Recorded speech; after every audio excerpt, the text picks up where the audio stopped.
10 বছর 12 বছর সাদ্দাম হোসেনের ফাঁসি দেওয়ার পরে রিপোর্ট প্রকাশ হয়েছে, সাদ্দাম হোসেনকে যে অপরাধে ফাঁসি দেওয়া হয়েছে সেই অপরাধের অপরাধী ছিল না।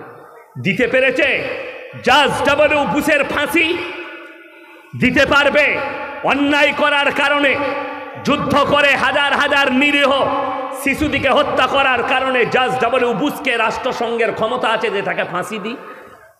পারবে না। কেন? সে হচ্ছে বেঈমান, কাফের, তাকে দেওয়া যাবে না। এটা যদি কোনো মুসলমান দেশ হতো, আজকে বলে দিই আমেরিকার বাপের ক্ষমতা নাই, আর ঝাঁপিয়ে পড়ি, যা ইউক্রেনকে বাঁচাগা। সিরিয়াকে মেরেছে। আজকে আমাদের দেশে আমি দেখেছি অনেক নেতা তারা দাঁড়িয়ে বলছে ইউক্রেন আর ইসের যুদ্ধ বন্ধ হওয়া দরকার। এটা বড় দুঃখের বিষয়, নিরীহ মানুষ মরছে। মায়ানমারের শিশুদিকে হত্যা করেছে সেখানকার মুসলমান নারীদিকে ব্যভিচার করেছে সেখানকার মিলিটারি, তখন এই কুত্তা মিডিয়াগুলো চুপচাপ বসেছিল, নজরে পড়েনি। আমার ভাই একটা কথা আমি আজকে আপনাদেরকে বুঝাতে এসেছি, প্রত্যেকটা মুসলমান নিয়ত করেন। আমি সেদিনে বলেছি, আবার বলে যাচ্ছে এই মুর্শিদাবাদের মাটিতে, আমি 24 পরগনার মাটিতে বলে এসেছি, আর মৃত্যুকাল পর্যন্ত বলবো, আমরা আমাদের দেশের প্রাইম মিনিস্টার মোদিজি রেসপেক্ট করি, ভালোবাসি, সম্মান দিই, কিন্তু আল্লাহর কসম আল্লাহকে ছাড়া কেউ কি ভয় খাই না? জোরে বলুন ইনশাআল্লাহ। আমার ভাই, ভয় কেউ কি মুমিন খাবে না? সকলে নিয়ত করুন আল্লাহকে ছাড়া কেউ কেউ ভয় খাবে না। সকলে জোরে একবার বলুন নারায়ে তাকবীর। আমার ভাই, আল্লাহকে ছাড়া কেউ কি ভয় খাবেন না, আল্লাহর কসম করে বলছি। তার দলিল আর তার প্রমাণ এটা আমাদের মোদিজিরও জানা দরকার, অমিত শাহজির জানা দরকার, আর যোগীজিরও জানা দরকার। যারা বলছো মুসলমান থেকে দেশ তারা করব, যারা বলছো মুসলমান দিকে বাংলাদেশে পাকিস্তানে তাড়াবো, তারা শোনো, এই মুসলমান তোমরা তারিখের কিতাব খুলো, ওলামা দিকে জিজ্ঞেস করো। একদিকে 313 জন সাহাবী, একদিকে 1000-এর বেশি বেঈমান আর কাফের।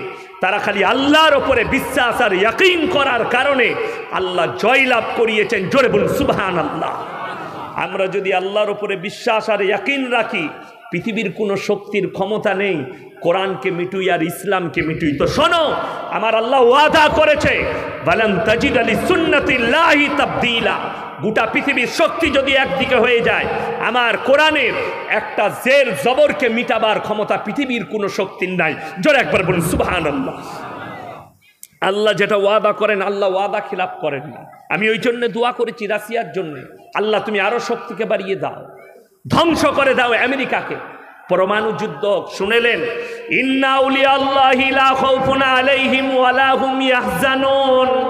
যারা মুমিন আছেন তারা শুনেন, আমার আল্লাহ রাব্বুল আলামিন বলেছেন, যারা আমার প্রিয় বন্ধু হবে তাদের দুনিয়া এবং আখিরাতে কোনো রকমের ভয় নেই। এক মুমিন ব্যক্তি সে যদি গোলা বারুদে মারা যায়, বোম বাস্টে মারা যায়, কেউ যদি বিদ্যুৎ স্পর্শ করে মারা যায়, গাড়িতে অ্যাক্সিডেন্ট হয়ে মারা যায়, কোনো রকমের ভূমিকম্পে মারা যায়, আল্লাহ তাদেরকে শহীদের মর্তবা দেবেন। জোরে বলুন সুবহানাল্লাহ। পৃথিবীতে যদি পরমাণু যুদ্ধ হয় আর আপনি ভয় খান, যারা মুমিন হবে তারা ভয় খাবে না, বোমেতে আপনার শরীর গলে যাবে। আল্লাহর কসম, আল্লাহ আপনাকে কবরে ওই হালতে রাখবে। জোরে বলুন সুবহানাল্লাহ। মুমিনদের জন্য আল্লাহর কাছে পুরস্কার আছে, মুমিনদের জন্য আসান, বেঈমান কাফেরের জন্য কঠিন পৃথিবীটা। ওই জন্যে আমার ভাই, শিক্ষিত সমাজের লোক বলছে, আরে মুসলমান মার খাচ্ছে এডুকেশন না থাকার কারণে, শিক্ষা না থাকার কারণে। ঠিক কি না? কথা বলে এই ভাষা তাদের। আমি বলে যাই, এখন মাদ্রাসা বেড়েছে না বাড়েনি? কথা বলেন, বেড়েছে। স্কুল বেড়েছে না বাড়েনি? বেড়েছে।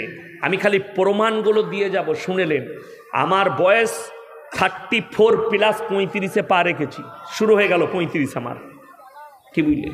যারা আমার বয়সী আছেন, আমরা জীবনে স্কুলে কোনোদিন শুনেছেন শিক্ষক দিবস? আমি তো জীবনে জানতাম না কবে শিক্ষক দিবস ছিল, যতদিন পড়েছি স্কুল। ঠিক বলছি না ভুল বলছি? যারা আমার বয়সে আছেন তারা বলবেন শিক্ষক দিবস জেনেছিলেন কোনোদিন? না। এখনকার যুবককে জিজ্ঞেস করুন, আপনারা বলবেন, শোনো, যারা কলেজের স্টুডেন্ট আছো, যারা স্কুলে পড়ো 8-এ 9-এ 10-এ, যারা শিক্ষক দিবসে ড্যান্স করেছো মাস্টারের সঙ্গে ম্যাডামের সঙ্গে কোমরে হাত লাগিয়ে, তারা শোনো, আমরা মাস্টারকে রেসপেক্ট করিনি, ভালোবাসিনি। আরে এখনো পর্যন্ত বর্ধমানে বাসে চাপলে, আমি 2 বছর আগে একটা বাসে চেপেছি বর্ধমানে, পুরসা যাব, তো একজন আমার গ্রাম যেতে দেখলাম একজন মাস্টার মশাই চাপলো, আমার স্কুলের মাস্টার, সেই যুগে পড়েছি। তা আমি সিট থেকে দাঁড়িয়ে গেলাম, স্যার আপনি বসুন। বলে, আরে তুমি এখন হুজুর, তোমার সিটে বসে তুমি বসো। আমি বললাম, না স্যার, আমার বেয়াদবি হবে, আল্লাহ মাফ করবেন, আপনি বসুন। আমি বসালাম হাতটা ধরে, আমি পাশে দাঁড়িয়ে কি বললে জানেন? বলে, আল্লাহ তোমার জ্ঞানকে বাড়িয়ে দেখ, আল্লাহ তোমাকে ভালো রাখুক, তোমাদের মতো ছাত্র এখন নেই বাবা। এই কথাটা বলল, কত গর্ব, কি বললেন? শুধু তাই নয়, যারা কলেজে পড়েন, সালারে কলেজ আছে না? না, কলেজ আছে। কলেজে বছরে একবার নবীন বরণের উৎসব হয় না আপনাদের সালারে? হয়। নবীন বরণের উৎসবে আমাদের যুবক যুবতীরা মদ্যপ অবস্থায় স্কুলে ড্যান্স করে আর্টিস্টকে ডেকে, কোমরে কোমর লাগিয়ে। এরাই হচ্ছে শয়তানের আর একটা রূপ, এই নারীগুলো, এই পুরুষগুলো, এই যুবকগুলো। আজকে আমরা বললে মৌলবীদিকে ভালোবাসার নাম ভালোবাসা নয়, নবীজিকে মহব্বত করি, ওটার নাম মহব্বত নয়। আখলাক চরিত্র বাস্তবায়িত করার নাম হচ্ছে ভালোবাসা। অনেক যুবক বলে, হুজুর আপনাকে ভালোবাসি, কিন্তু চুল কাটে শুয়োরের মাথার মতো। অনেক যুবক বলে, আপনাকে ভালোবাসি, প্যান্ট পরে ছিঁড়া সালমানের মতো। আমরা বললে খারাপ, আমাকে ভালোবাসলে আমার মতো লুঙ্গি পরতিস, আমার মতো পাঞ্জাবি, আমার মতো দাড়ি রাখতিস, আমার মতো টুপি লাগাতিস, আমার মতো চুল রাখতিস। ভালোবেসেছে হানি সিংকে, আর আমাকে বলছে হুজুর একটা সেলফি লুক। বড় কষ্ট লাগে না? দুঃখ লাগে। কিসের ভালোবাসা? ভালোবাসা বাস্তবায়িত করো।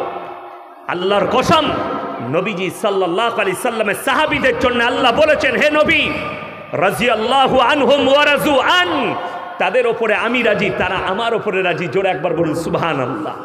আল্লাহ আমাদের ওপরে নারাজ আছেন।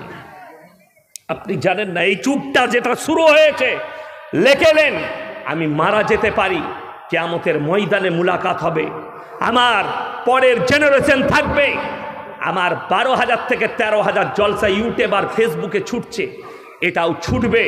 মরে যাওয়ার পরে কিয়ামতের ময়দানে মুলাকাত হবে।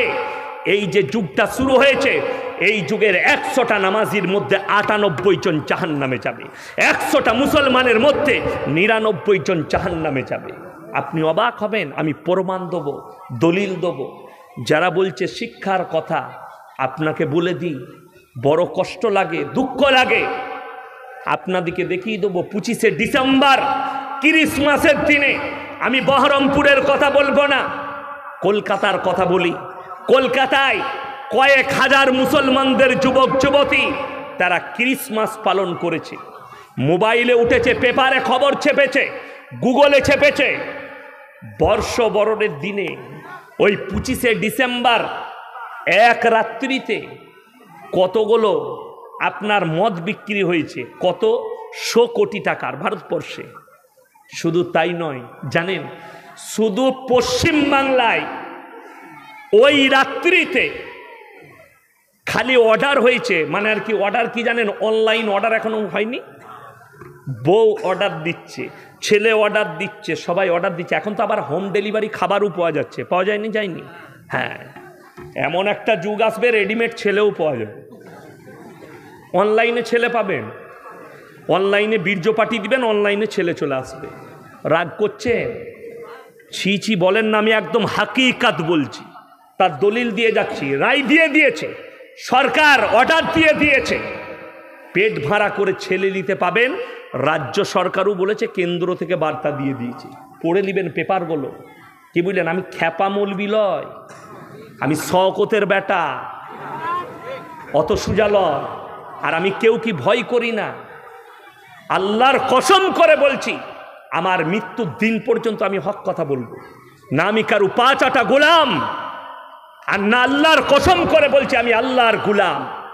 আমার মৃত্যু যদি হয়, আল্লাহ তোমার দিনের ওপরে যেন হয়, বেঈমানদের কোলে যেন না হয়। বেঈমানদের পক্ষে কথা বলতে গিয়ে যেন না হয়, আমার মুখ দিয়ে যেন কোনোদিন না হক বেরিয়ে যায়, বেঈমানের পক্ষে যেন কথা না চলে